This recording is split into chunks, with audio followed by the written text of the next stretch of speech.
দরজায় এসছি, আর মাত্র 10 দিন পরেই ভোট। আমি বিশ্বাস করি মানুষ এইবার নিজের এমপি নির্বাচনে কোনো ভুল করবে না।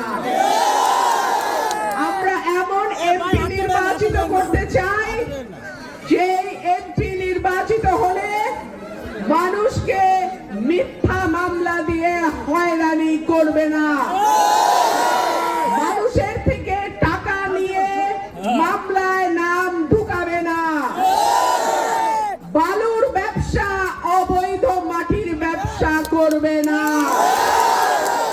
আমরা এমন এমপি করতে চাই যে দলের পদ পদবি ব্যবহার করে নিরীহ মানুষের উপরে কোন রকম জবরদস্তি করবে না।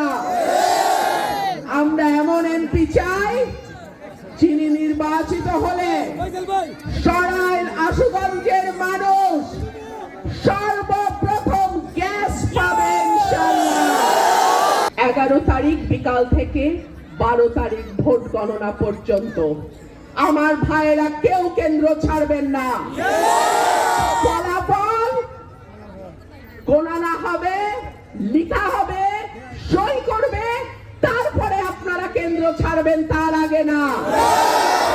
আর কেউ যদি ফাউল করার স্বপ্ন দেখে, হাঁস চুরির স্বপ্ন দেখে, হাঁসের ডিম খাওয়ার স্বপ্ন দেখে, উচিত জবাবটা দিয়ে দেবে।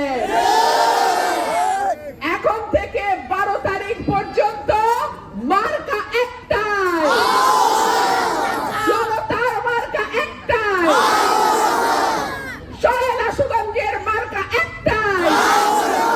ইনশাআল্লাহ পরিবর্তনের সূচনা এই মাটি থেকেই শুরু হবে ইনশাআল্লাহ।